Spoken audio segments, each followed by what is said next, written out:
Our core product is a laser projection system, which is used for aerospace. And what it essentially is it produces templates of light onto a work surface. So in the old days, they used to actually take a hard template. They would put it down on a surface, they would mark off the material, put the hard template back. Now they have one of our systems hanging over the tool. It projects the pattern of light. The assembler places the material, pushes a button, places the next piece of material. When our company was founded in '87, we invented this technology. It was new to the industry, and it took probably about a decade for it to be adopted. Now here we are, almost 30 years later, and like I said, it's commonplace. Here's a number of our laser projectors, and we have different versions of it. This is our standard version that are in process. You can see that that's a finished, semi-finished product. You can see that the covers are on it. He's just doing a little final calibration.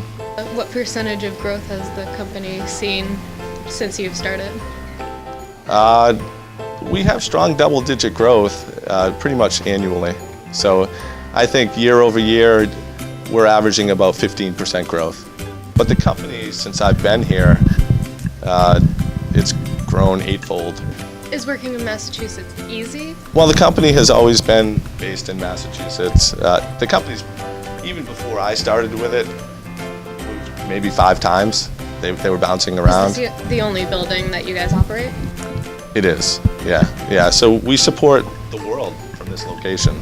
We have business in both Europe and Asia. Most of the companies we work with are big companies, and there's nothing wrong with that, but being a smaller size company, we're much more agile. The company started in '88 and didn't really start being successful until '98, 2000. But ever since then, our revenue has steadily increased. There are a lot of good technical schools in the area, for example, so we often, when we need to hire engineering resources, there's usually plenty of candidates available. So I think that as we've grown and continue to grow, I think it makes sense for us to just grow this operation here. I don't foresee, another manufacturing facility elsewhere.